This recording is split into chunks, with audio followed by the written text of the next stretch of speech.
Glória a Deus. Então abra sua Bíblia comigo aí, no Evangelho de Mateus capítulo 16, nós vamos começar por aqui.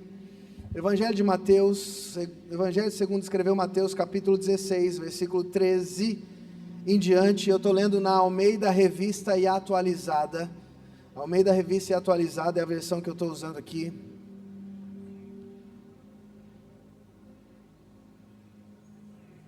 Mateus 16, 13.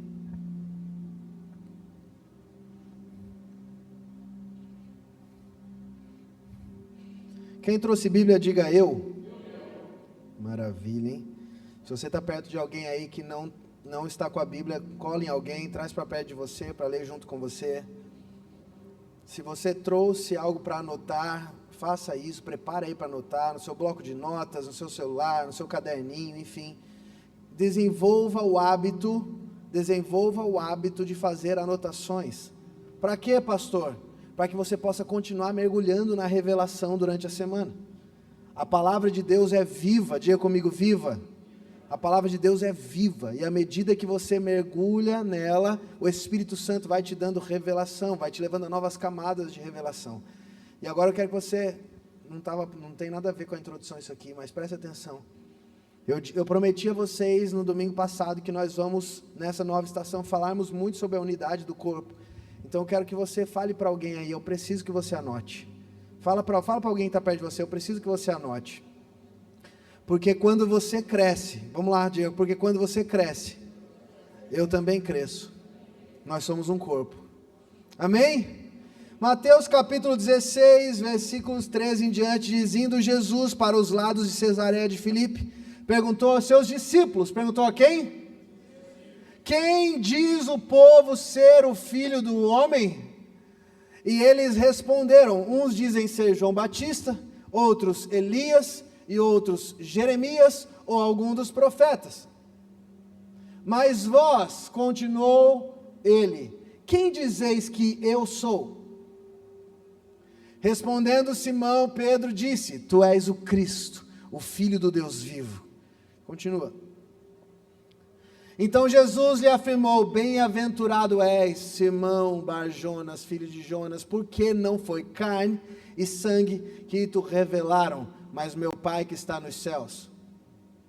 Também eu digo que tu és Pedro, e sobre esta pedra edificarei a minha igreja, e as portas do inferno não prevalecerão contra ela. Glória a Deus. Olha que texto precioso aqui, para nós iniciarmos a nossa conversa nessa noite. Jesus está andando, caminhando. Jesus está indo para a cidade de Cesareia com seus discípulos e batendo um papo.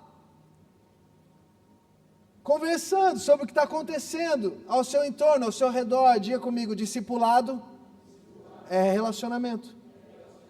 Nós precisamos fazer um gancho aqui, fazer um parênteses aqui. Nós precisamos, como igreja nessa geração, como igreja contemporânea, eu tenho falado muito sobre isso, resgatar alguns princípios, alguns fundamentos da vida no Evangelho. E um dos fundamentos é o relacionamento simples entre o corpo, entre o povo de Deus. Você é edificado à medida que você caminha, que você vive a vida com os seus irmãos. Jesus praticava isso, de forma simples, andando com seus discípulos, indo até Cesareia, e falou assim, deixa eu fazer uma pergunta para vocês aqui, entre nós. Deixa eu falar com vocês aqui, o que o povo está dizendo? O que o povo está dizendo acerca de mim? O que vocês estão ouvindo aí nas conversas?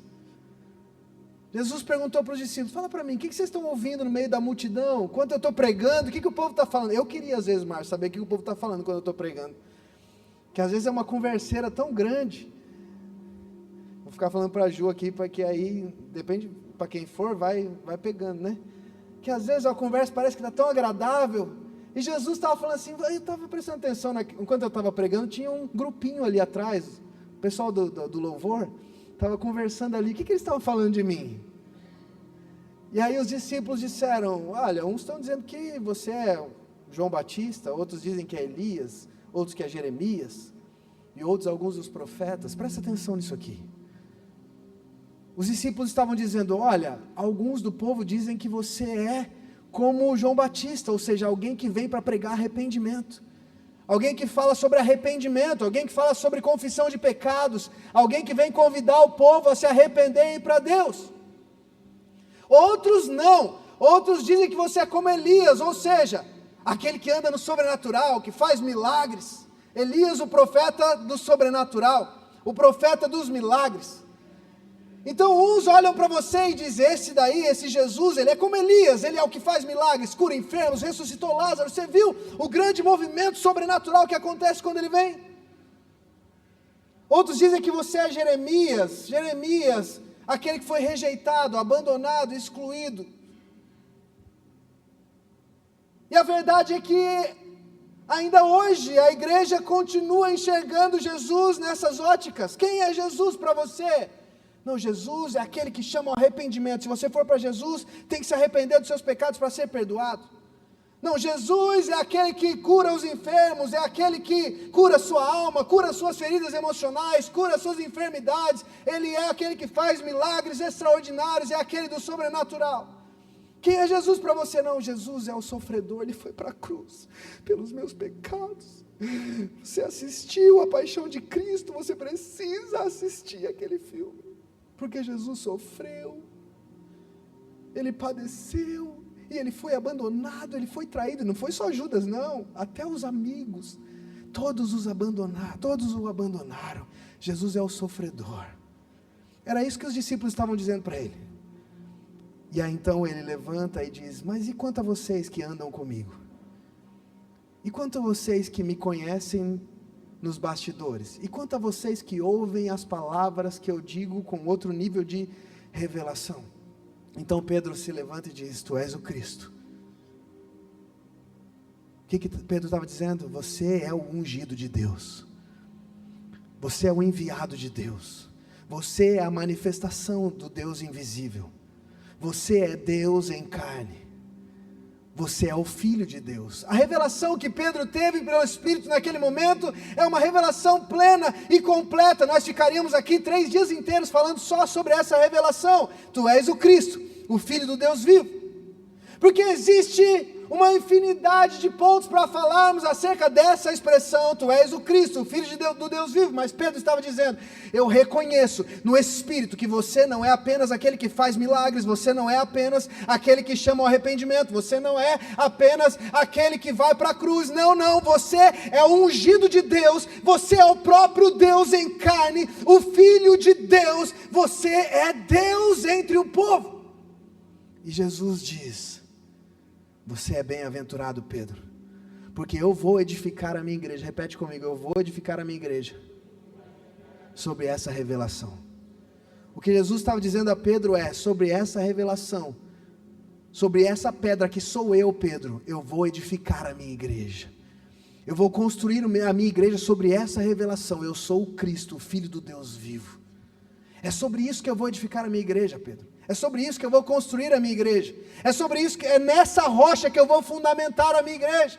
Eu não vou fundamentar a minha igreja sobre os milagres, eu não vou fundamentar a minha igreja sobre a visão de que eu fui para a cruz e sofri, eu não vou fundamentar a minha igreja sobre o chamado do arrependimento, eu vou fundamentar a minha igreja sobre uma verdade: eu sou Deus que se fez homem, eu sou o Filho do Deus vivo, eu sou o enviado de Deus para reconciliar consigo mesmo todas as coisas.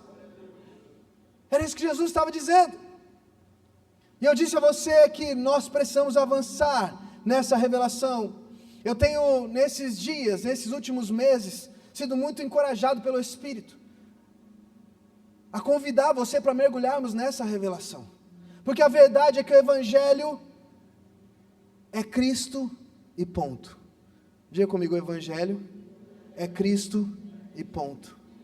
O Evangelho não é Cristo e mais alguma coisa. O Evangelho não é Cristo e mais alguma coisa que Ele pode te dar. O Evangelho é Cristo, a revelação do Filho de Deus, a revelação do ungido de Deus, a revelação de quem nós somos em Cristo. Amém? Você está comigo ainda? Eu tenho sentido esse encargo do Senhor para juntos como igreja avançarmos nessa revelação. Porque a verdade é que o propósito de Deus não é para mim, o propósito de Deus não é para você, o propósito de Deus é para a sua igreja, o seu corpo. Por isso eu pedi para você falar para o seu irmão, você precisa anotar, porque eu dependo que você cresça nessa revelação para que eu possa viver o propósito de Deus para a minha vida. Isso expande o nosso entendimento do que é sermos igreja, irmão. Nós não viveremos nunca o propósito de Deus, se não for numa unidade coletiva, se não for através do corpo que é a igreja. O propósito de Deus é manifestado no corpo de Cristo que é a igreja. A minha oração frequentemente tem sido: Senhor, abre os olhos do meu entendimento. Essa tem sido uma oração recorrente. Abre os olhos do meu entendimento para que eu possa compreender com todos os santos quem Tu és e quem nós somos em Ti. Abre os olhos do meu entendimento para que eu possa entender, compreender com todos os santos quem eu sou, quem nós somos e quem Tu és. Nós precisamos avançar nessa realidade, nesse entendimento, irmãos. Nós precisamos abraçar a progressão da revelação acerca do Evangelho de Cristo. Diga comigo: progressão. Nós precisamos avançar e abraçar a progressão do Evangelho e da nossa fé em Cristo. Nós precisamos urgentemente enxergar a Cristo além do sacrifício da cruz, além da obra que Ele realizou na cruz, que perdoou os nossos pecados. Nós precisamos compreender a glória do Cristo ressuscitado, no qual nós habitamos, e do qual se tornou Senhor soberano de todo o universo, incluindo nós, a sua igreja, o seu corpo. Nós precisamos fortalecer a convicção da nossa fé, e deixarmos as coisas de criança de lado. Que coisas são essas? Discussões vazias que não levam ninguém a lugar nenhum. Discordâncias, divisões, ofensas, inveja, ciúmes, instabilidade espiritual, instabilidade emocional, a mania de terceirizar para Deus decisões que nós estamos tomando por ofensa. Isso são coisas de criança. Nós precisamos abandonar a imaturidade da nossa fé, a imaturidade espiritual. Isso só vai acontecer quando nós compreendemos, juntamente com todos os santos, quem Cristo é e quem nós somos nele. Eu tenho me dedicado nos últimos meses a falar e servir pastores em vários lugares do Brasil e do mundo. E a reclamação que eu mais ouço é: o povo é muito imaturo. As pessoas são muito egoístas, elas não querem se comprometer com nada, elas não querem compromisso, elas não querem crescer, elas não querem isso, não querem aquilo. É muito difícil, porque as pessoas chegam na igreja falando que amam a igreja, que foi uma resposta de Deus, depois elas saem 2 meses depois dizendo que essa igreja é do demônio. Mas o que é isso? É a imaturidade da nossa fé, irmãos. É a imaturidade de um corpo que não avançou na revelação de quem Cristo é e de quem nós somos nele. E o que é então que nós temos que fazer? Nos dedicarmos à progressão da nossa fé, à progressão da nossa maturidade. Você está comigo aqui ainda, sim ou não? Vou ficar 3 finais de semana sem pregar depois. Aí você pode ficar tranquilo, vai me ouvir só daqui 1 mês. Nós precisamos avançar na revelação de quem Cristo é, soberano sobre todo o universo. Se nós não avançarmos nessa revelação, Senhor, nos ajuda, Jesus. Se nós não avançarmos nessa revelação, certamente a próxima geração herdará o encargo de avançar na maturidade da igreja. Afinal, o propósito de Deus é expressar a vida do Filho por meio da igreja, que é o seu corpo. O propósito eterno de Deus é expressar a vida do Filho por meio da igreja, que é o seu corpo. Se nós não avançarmos na maturidade da nossa fé, a próxima geração vai precisar amadurecer, vai precisar encarar aquilo que nós deveríamos estar engajados em avançar e encarar, porque o propósito de Deus não muda, Ele continua esperando expressar a vida do Filho por meio da igreja, que é o seu corpo. Amém? Então não se engane, irmãos. Se nós não abraçarmos essa realidade, daqui a 10, 20, 30, 40 anos, algum pastor vai estar pregando essa mesma mensagem aqui, dizendo: igreja, nós precisamos deixar as coisas de criança, para avançarmos na revelação de quem Cristo é. Porque esse é o propósito eterno de Deus, manifestar por meio da igreja a vida do Filho. Manifestar por meio da igreja, expressar por meio da igreja ao mundo, a vida e a realidade do Filho. Esse continua e continuará sendo o propósito de Deus, até que Cristo venha reinar sobre todas as coisas.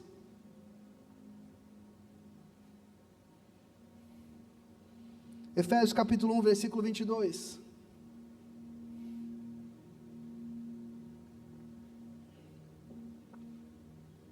Jesus, nos ajuda, Senhor.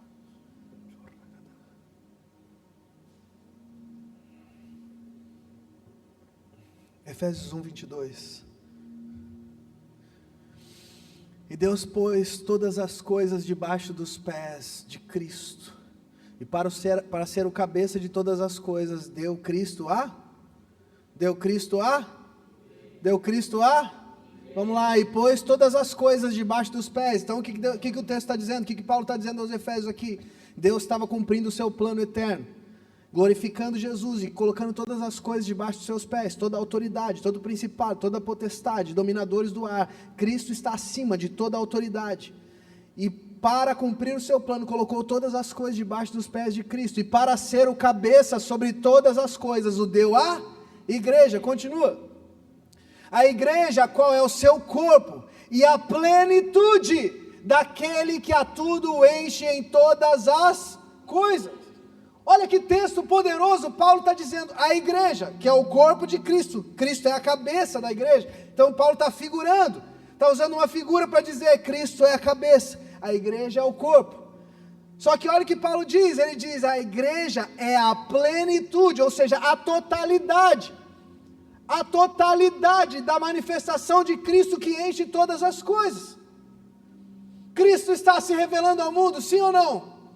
Por meio de quem? Da igreja. Cristo está se expressando ao mundo, sim ou não? Por meio de quem? Da igreja. Então qual é o nosso papel para que a vida de Cristo seja manifestada em nós e através de nós? Amadurecermos, progredirmos, avançarmos. Cabe a nós o avanço para novos níveis de maturidade da nossa fé e do entendimento de quem Cristo, que é o cabeça, é. E eu quero falar com você sobre 2 pontos nessa noite, que cabe a nós. Então vamos lá, abre a sua Bíblia aí, Colossenses capítulo 2, versículo 6. Colossenses capítulo 2, versículo 6.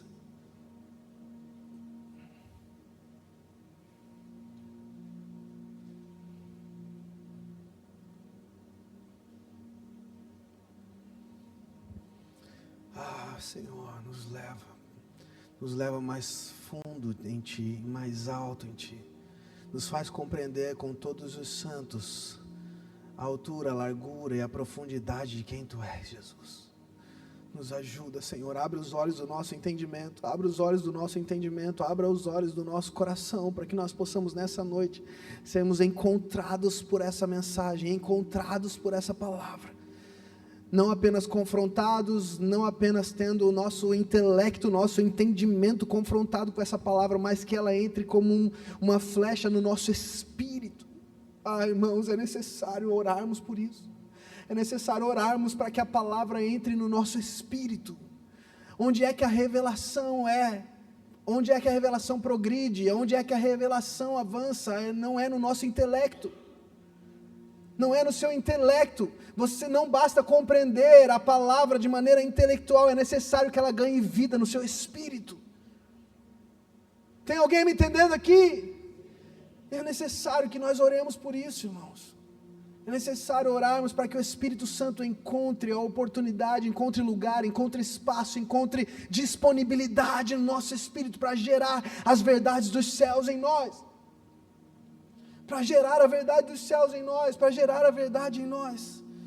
O texto diz, ora, como recebestes Cristo Jesus, vírgula, o Senhor.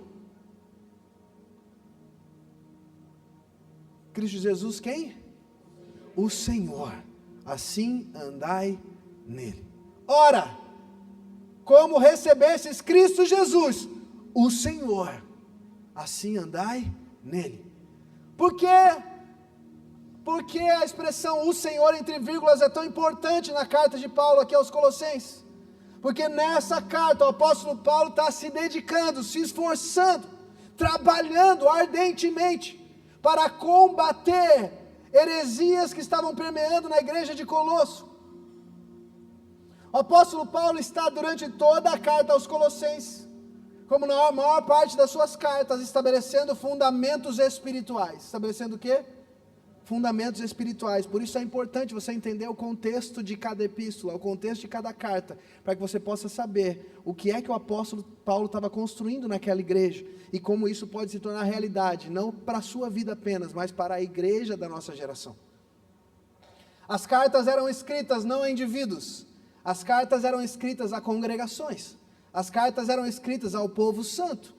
Então é necessário, irmão, vamos lá, você vai ser muito confrontado aqui, enquanto eu falo, presta atenção, nós precisamos parar de ler a Bíblia com um olhar individual, nós precisamos parar de ler a Bíblia como caixinha de promessas. Vou ver o que Deus tem para falar comigo hoje. Aqui, Jesus chorou, aleluia, Jesus chorou por mim para que eu não precise mais chorar, aleluia, é isso. Nós precisamos parar de ler a Bíblia como caixinha de promessas. Nós precisamos voltar a ler as Escrituras com o olhar do corpo e entender o que é que o Espírito está edificando na igreja hoje. O que é que o Espírito está edificando em nós hoje? Como é que eu posso corresponder à ação do Espírito no corpo? O apóstolo Paulo diz que nós somos membros do mesmo corpo e conforme cada membro cresce, à sua medida, coopera com a edificação uns dos outros. Você está comigo aqui? Coopera com a edificação uns dos outros.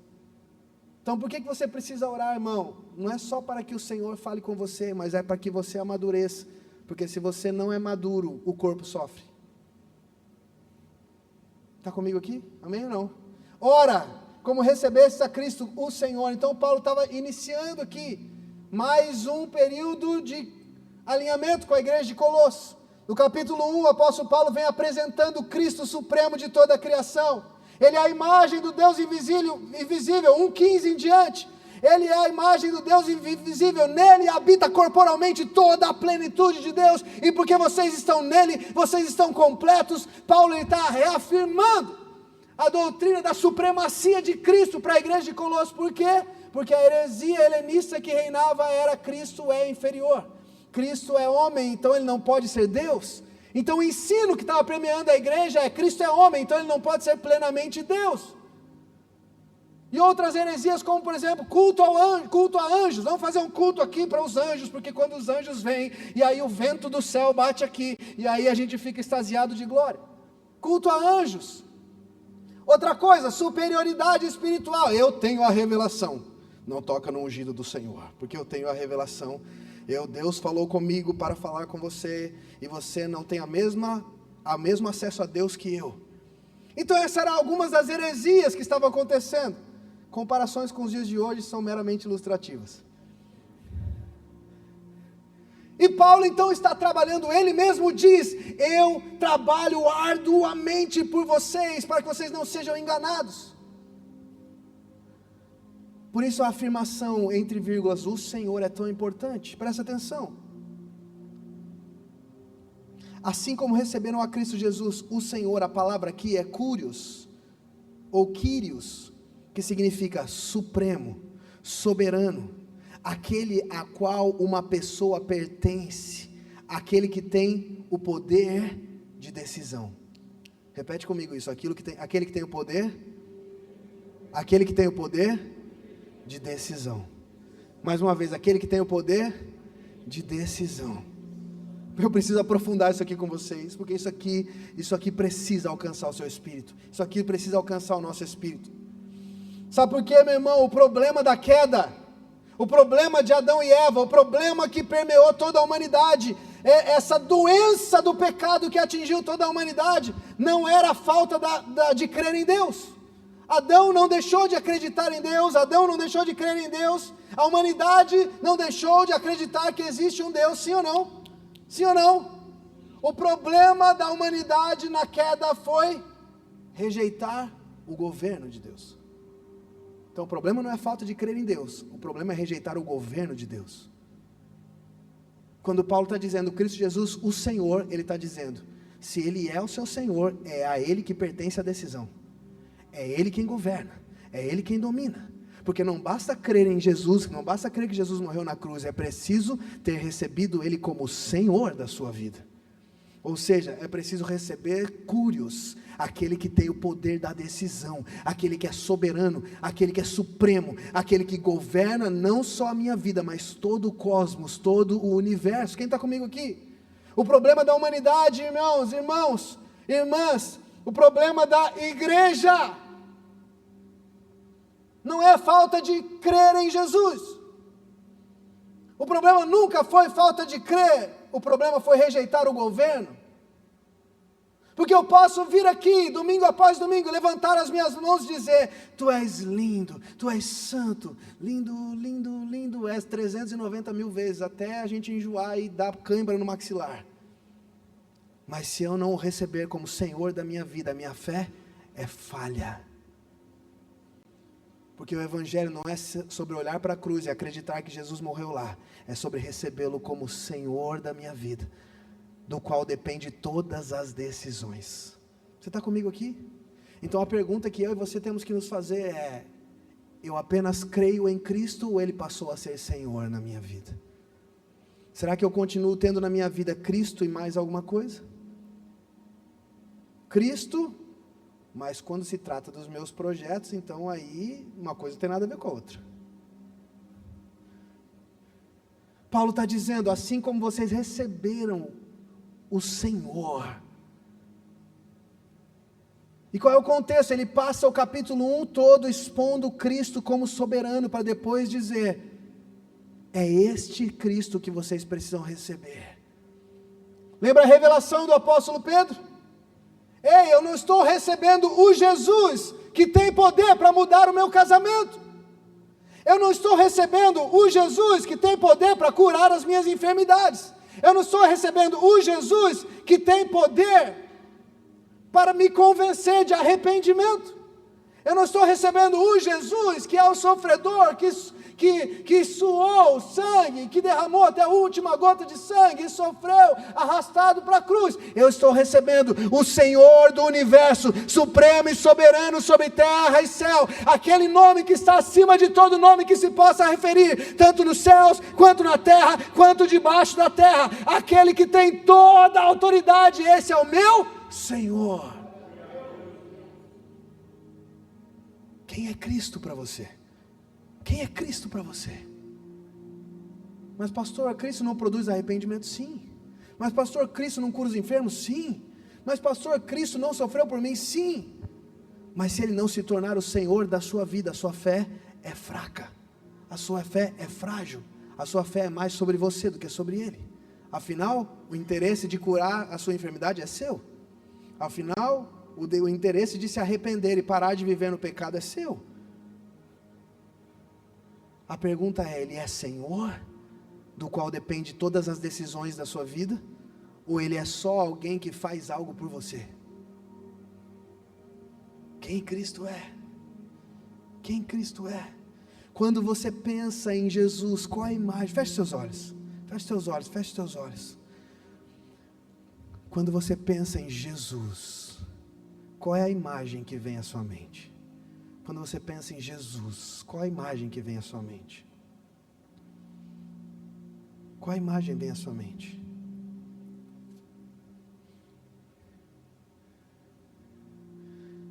Pode abrir os olhos. Será que é essa a imagem que vem à sua mente? Olha lá. Tem outra, Tiago. Será que é essa aqui, a imagem que vem à sua mente?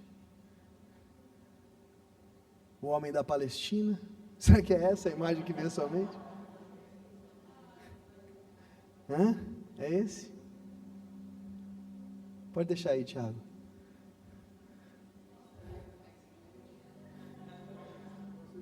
Pois é, nós estamos familiarizados com a imagem do Jesus de Nazaré.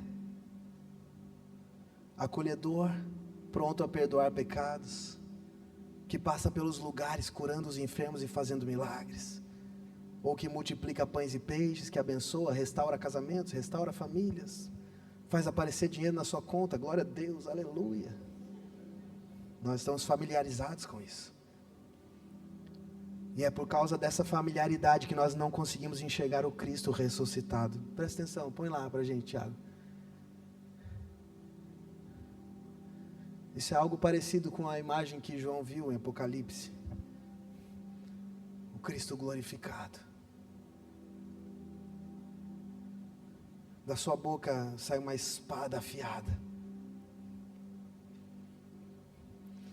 Colossenses capítulo 1, versículo 15 a 20. Abra sua Bíblia comigo aí. Colossenses capítulo 1, versículo 15 a 20. Pode deixar, Tiago, a imagem aí.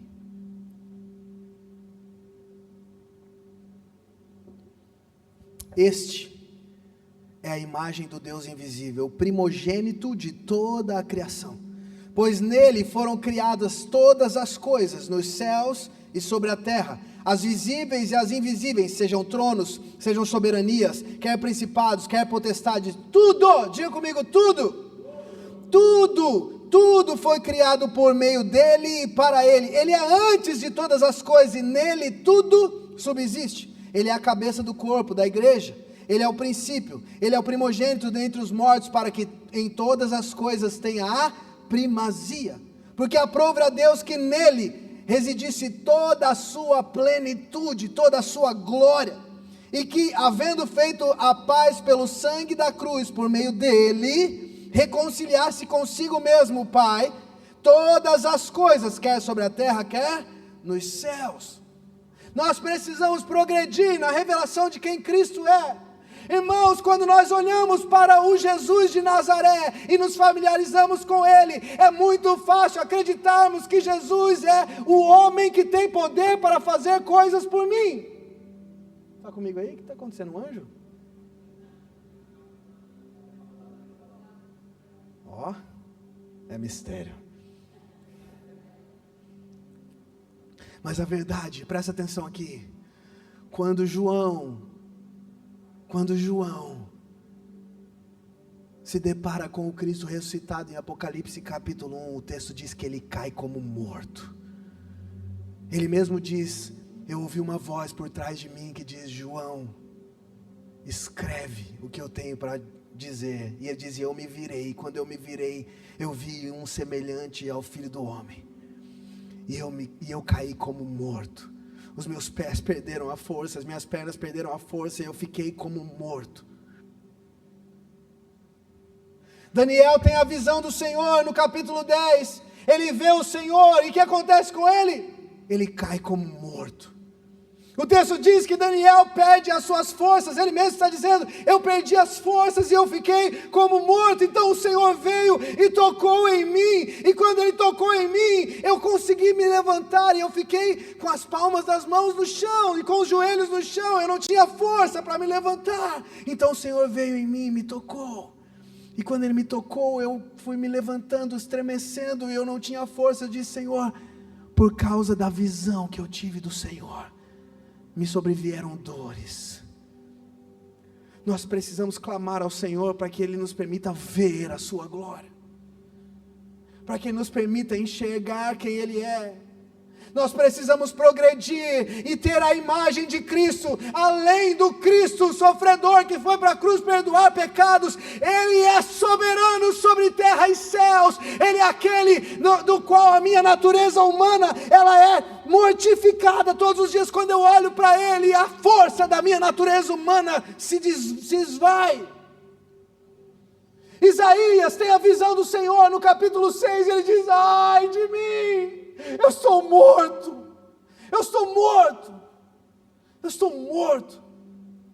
porque eu sou um homem de impuros lábios e habito no meio do povo de impuros lábios, e os meus olhos viram o Senhor, eu estou morto. Quando é que nós vamos progredir na revelação de quem Cristo é? Nós precisamos pedir ao Espírito Santo que amplie a nossa visão espiritual, para que possamos enxergar Cristo glorificado. Nós precisamos orar por isso. Abaixe sua cabeça aí, vamos orar por isso. Senhor, Abre os olhos do nosso entendimento. Abre os olhos do nosso coração, abre os olhos do nosso entendimento. Nós precisamos ver. Por favor, nos permita ver. Nos permita ver a Tua glória, nos permita ver o Senhor, nós precisamos ter uma visão do nosso Senhor, por favor, nos permita ver, Senhor, abra os nossos olhos, amém,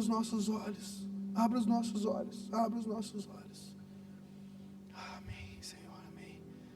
Se nós não tivermos uma visão espiritual de Cristo, se o nosso espírito não estiver aliançado com Cristo, o Senhor, então a nossa fé vai continuar sendo imatura.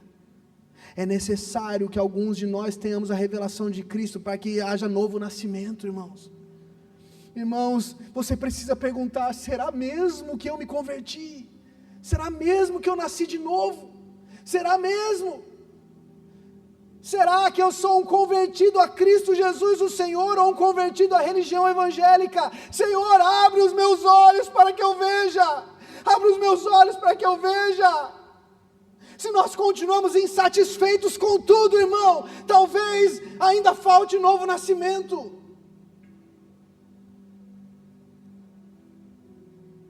Senhor, constrange o nosso coração, Senhor. Nós precisamos Te ver, Jesus, nós precisamos Te ver. O apóstolo Paulo continua dizendo: assim como vocês tiveram a revelação de que Ele é Senhor, andai nele.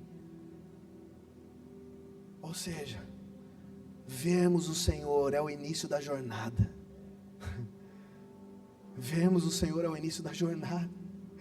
Jesus quer se revelar a nós nesses dias, querido. Nós precisamos de uma revelação, nós precisamos de uma visão espiritual.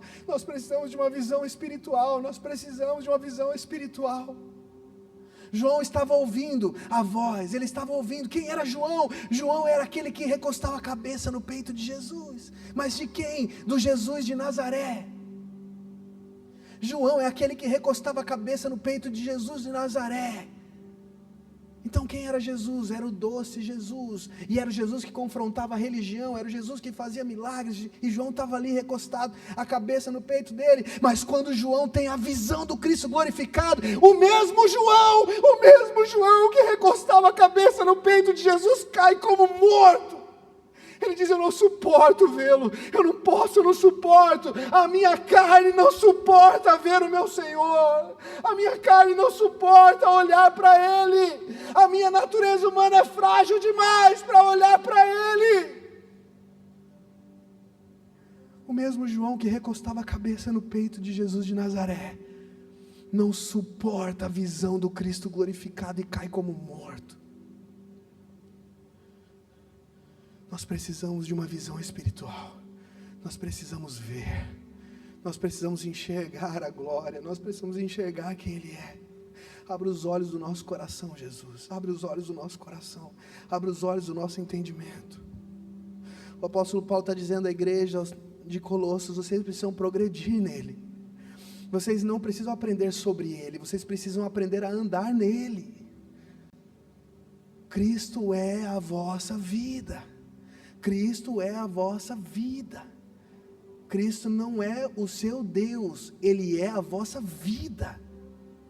Meu irmão, isso aqui é muito precioso. Nós precisamos compreender que Cristo não é a nossa religião.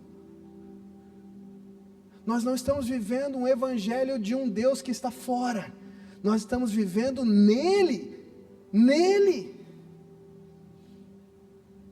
No capítulo 1 de Colossenses, Paulo diz assim: Cristo está em vocês, e essa é a esperança da glória. Ele diz: vocês precisam andar nele, vocês o receberam, e agora vocês precisam andar nele, não é com ele, não é atrás dele. Eu trouxe a RA porque a NVT traduziu: vocês precisam continuar a segui-lo. Eu não gostei dessa tradução. Sabe por quê? Vamos lá. A palavra andar é a palavra grega peripatel, que significa progredir, fazer bom uso de todas as oportunidades, regular a sua vida a partir disso. Então o que Paulo está dizendo é: agora que vocês receberam Cristo como seu Senhor, toda a sua vida precisa ser orientada a partir desse ambiente, a partir deste lugar. Não é Jesus vai na frente e você vai atrás. Deus vai na frente abrindo o caminho. Não é Jesus vai na frente e você vai atrás tentando segui-lo, se desviando das tentações, se desviando dos opa, não me pegou hoje. Se desviando do irmão atentado que ainda não amadureceu, opa, se desviando da foto no Instagram, opa, estou olhando para Jesus aqui. Não é isso que Paulo está dizendo. Paulo não está dizendo, fica olhando para Jesus para você não se perder, porque ele anda rápido demais. Se você se distrair, você perde ele de vista. Não, Paulo está dizendo, você está nele, não tem como se perder dele. Você está nele, você foi inserido nele. Jesus não foi inserido em você, você foi inserido nele. Não tem como perdê-lo de vista. Meu Deus. Paulo está dizendo, aprendam a andar nele, progridam nisso, progridam nessa revelação, oriente a sua vida a partir desse novo ambiente, oriente a sua vida a partir desse lugar, onde Cristo é tudo, e dele depende todas as decisões. É isso que Paulo estava dizendo, ele é Senhor? É, então oriente a sua vida em cima disso. Aliás, não foi isso que o próprio Cristo disse para Pedro, no texto que nós lemos para abrir a mensagem? Eu vou edificar a minha igreja a partir dessa revelação. Tu és o Cristo, o Filho do Deus vivo. Você está comigo aqui? O texto diz, aliás, o significado da palavra diz: faça um bom uso de todas as oportunidades para que a sua vida seja governada por Cristo. Eu prometo que eu não vou me demorar nesse ponto, mas eu preciso que você compreenda isso, irmãos. Porque muitos de nós estamos perdendo oportunidades de caminhar em Jesus, porque nós estamos sendo dominados pela natureza humana. Você está comigo aqui? Porque andar em Cristo, não é andar com Cristo, é andar em Cristo. Repete comigo, não é andar com Cristo, é andar em Cristo. Tem uma grande diferença, tem uma gigantesca diferença, tem uma monstruosa diferença. Porque você não foi inserido em Cristo, no corpo de Cristo, para andar com Cristo. Você foi inserido e agora você anda em Cristo. Em Cristo. Amém? Afinal, o meu pé direito não anda ao lado do meu cérebro. Ele caminha por causa do meu cérebro que o dirige. Amém ou não? Nós somos o corpo de Cristo e nós andamos em Cristo. Ele é o cabeça do corpo, que é a igreja. Dele dependem todas as decisões. Andar em Cristo confronta a nossa natureza humana. O que Paulo está ensinando aqui? Andar em Cristo confronta a nossa antiga estrutura. Que estrutura é essa, pastor? A estrutura de Adão, a nossa natureza humana. Progredir em Cristo, caminhar em Cristo, avançar em Cristo, andar em Cristo, vai confrontar as suas antigas estruturas, a sua antiga maneira de viver. Paulo escreve aos Romanos, Paulo escreve aos Coríntios, Paulo escreve aos Gálatas, dizendo agora, aos Colossenses também, no próximo capítulo 3, agora que vocês estão em Cristo, abandona a sua antiga maneira de viver. Andar em Cristo vai confrontar as nossas antigas estruturas. E qual é a estrutura de Adão? Diga comigo, a estrutura de Adão sempre quer sair. Mais uma vez, a estrutura de Adão sempre quer sair. Adão, onde tu estás? Senhor, eu pequei, então eu vi que eu estava nu e eu me escondi. O que estava acontecendo? Adão saindo da presença de Deus e fugindo do confronto. Mas Adão, por que você comeu do fruto da árvore do conhecimento do bem e do mal? Eu? Foi essa aí, ó. Estava tudo bem entre nós, até que o Senhor teve a ideia de criar essa mulher. Ei, a natureza adâmica sempre quer sair. Aí a Eva, nem precisa nem perguntar, Senhor, nem pergunta, porque eu já tenho a resposta. Não fui eu, foi a serpente. Ei, a natureza de Adão sempre quer sair. Caim, onde está seu irmão? Eu lá sou cuidador do meu irmão? Sou eu que tenho que me responsabilizar pelo meu irmão. Ele é grandinho o suficiente para isso. A natureza de Adão sempre quer sair. Sempre quer sair. Então andar em Cristo vai confrontar as suas estruturas antigas, mas a única maneira de amadurecer para que Cristo seja visto em nós, é quando nós abraçarmos a progressão de andarmos em Cristo, de andarmos na opinião do Senhor, de andarmos na direção do Senhor, e deixarmos Ele confrontar as nossas estruturas de Adão, que ainda precisam ser rejeitadas, ainda precisam ser abandonadas, ainda precisam ser deixadas. Mas espera aí, pastor, então, espera aí, será que ainda então eu não me converti? Não, irmão, você já está em Cristo. O que está sendo destruído, o que está sendo desconfigurado, ou o que está sendo reconfigurado, são as estruturas da sua antiga natureza, que governava a sua vida antes.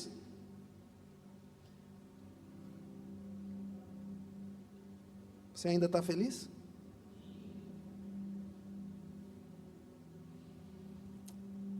Mas quando eu ando em Cristo, a natureza de Cristo manifesta totalmente o contrário. Ao invés de sair, Ele permanece. Ao invés de sair, Cristo permanece. Quando a vontade humana de Cristo foi confrontada no Getsemane, Mateus 26, 39, o que é que Jesus disse? Não seja como eu quero, contudo seja feita a tua. Quando a vontade humana de Jesus foi confrontada no Getsemane, Ele disse assim: eu não vou sair, não seja feito o que a minha natureza humana quer, contudo seja feita a tua vontade, Pai. O que é que Jesus estava fazendo? Permanecendo. Quando Ele foi acusado injustamente, Mateus capítulo 27, versículos 12 a 14, o texto diz: Ele não abriu a sua boca. Ele não abriu a sua boca. Por quê? A convicção de que a justiça está no Senhor.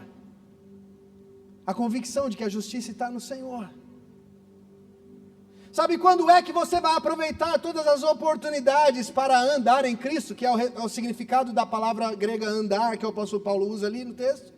Quando é que você vai aproveitar as oportunidades de caminhar, de progredir em Cristo? Quando a sua estrutura de Adão for confrontada.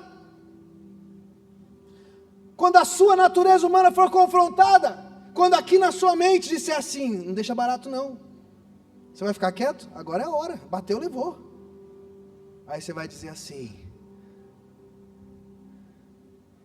eu estou andando em Cristo. Cristo é o meu juiz.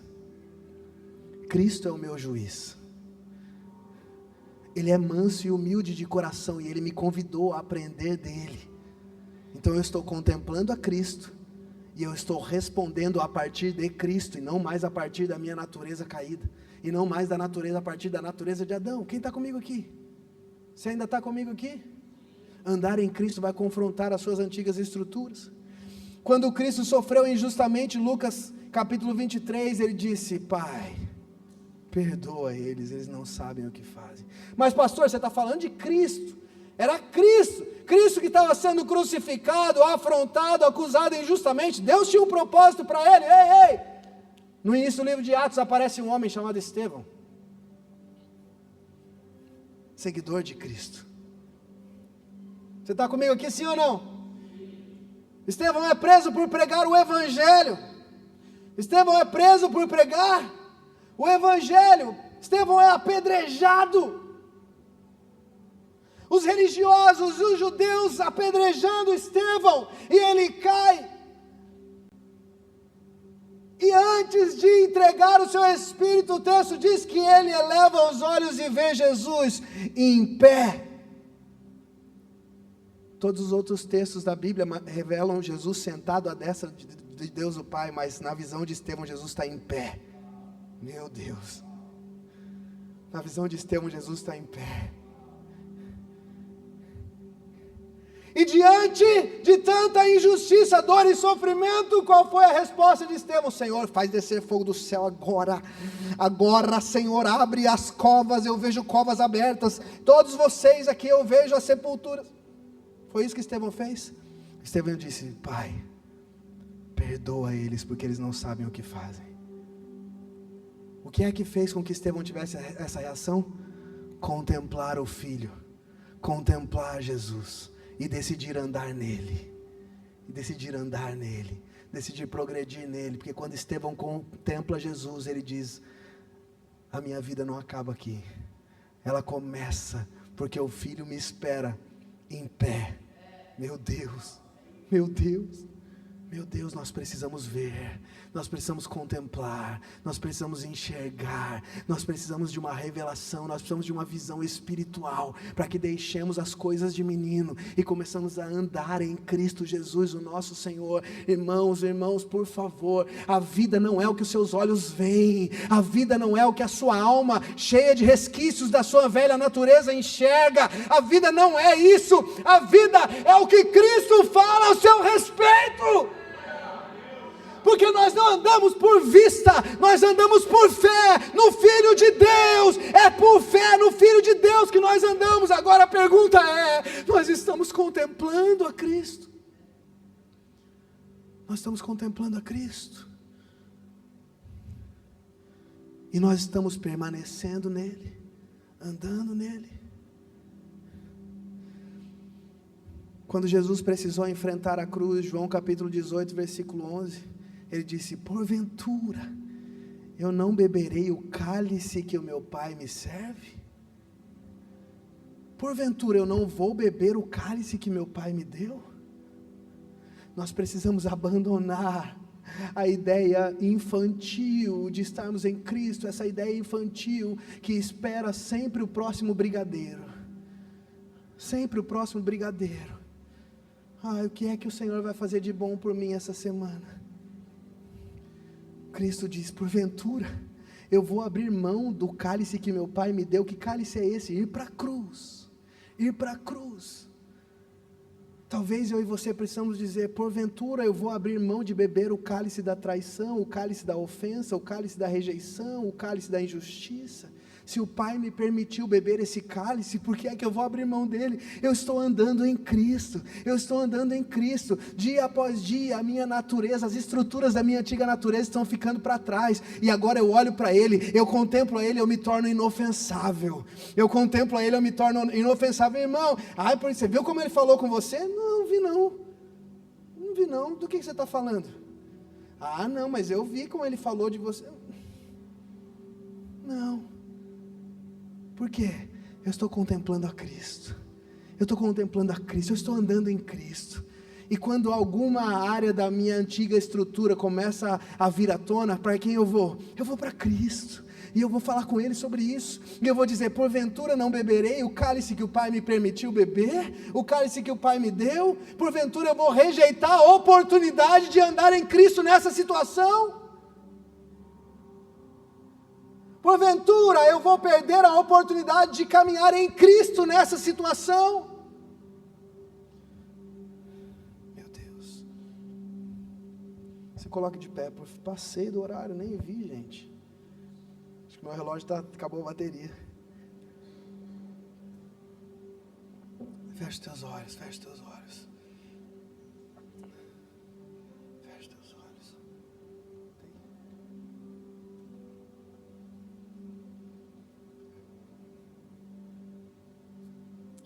Senhor,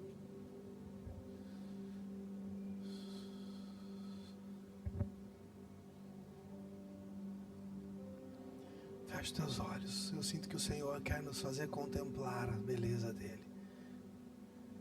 Eu pedi para a banda não subir, porque eu sinto que no silêncio e na simplicidade o Senhor quer se revelar. Talvez nessa noite você precise receber a Cristo como Senhor. Meu Deus, Senhor. Recebê-lo.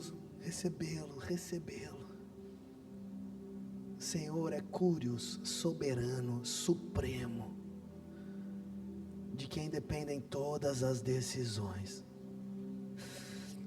Senhor, nós precisamos ver. Nós precisamos ver, Senhor, nós precisamos ver. Porque o arrependimento não é fruto do intelecto humano, o arrependimento é fruto de ver e contemplar a glória do Senhor.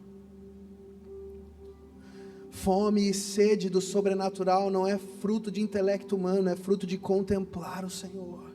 Contemplar é resultado de ver, é resultado de ver. Nós não queremos buscar um Jesus que responde às nossas necessidades. Nós queremos estar completamente submersos, mergulhados em Ti, Cristo Jesus. Tu és Rei, Tu és soberano. O Senhor governa sobre tudo. Nos faça ver, Senhor, nos faça ver, nos faça ver.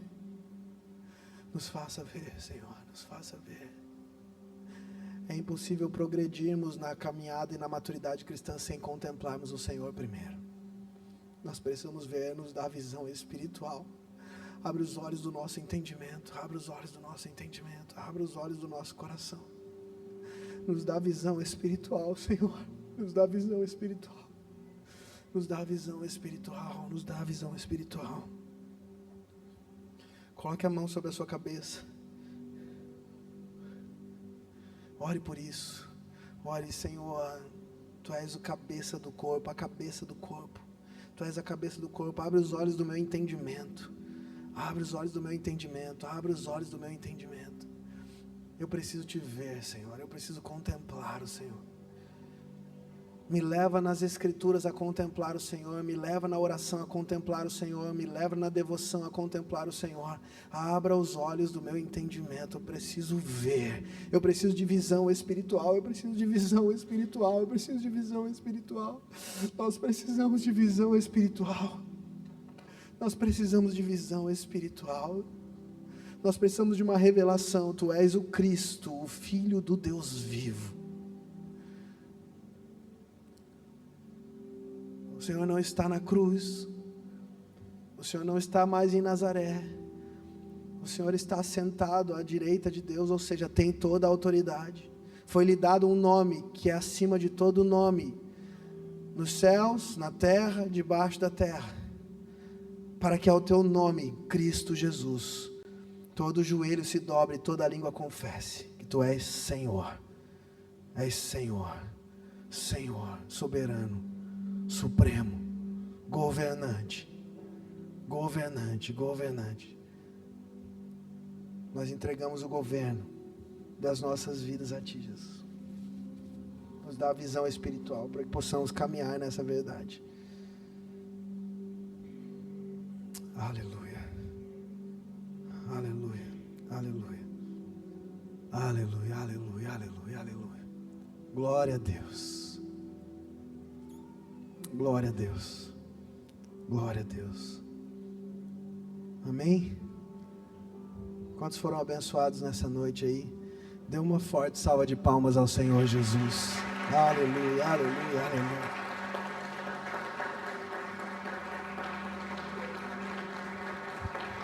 Nós te amamos, Jesus, nós te amamos, Senhor, nós te amamos. Nós te amamos, Senhor, nos faz te amar mais, nos dá visão espiritual. Nós queremos contemplar o Senhor através das Escrituras, contemplar o Senhor através da oração, contemplar o Senhor olhando uns para os outros. Nós queremos contemplar o Senhor através da Tua igreja, que é o Teu corpo.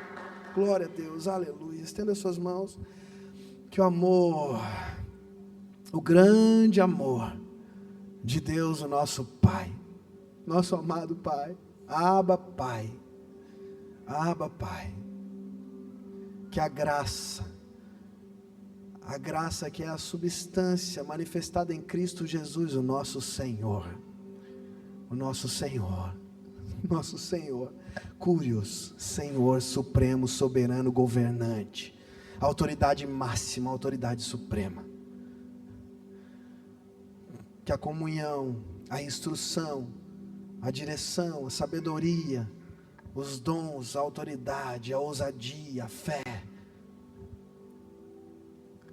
que foram outorgados ao Espírito Santo, Deus em nós, seja sobre você por onde quer que você andar, governando a sua vida, seus pensamentos, as suas ações, as suas reações, e que você possa, juntamente com o Espírito de Cristo, o Espírito de Deus, o Espírito do Senhor, o Espírito Santo, viver todos os seus dias, em nome de Jesus Cristo. Amém, amém, amém. Aplauda Ele aí, abrace umas 30 pessoas ao seu redor.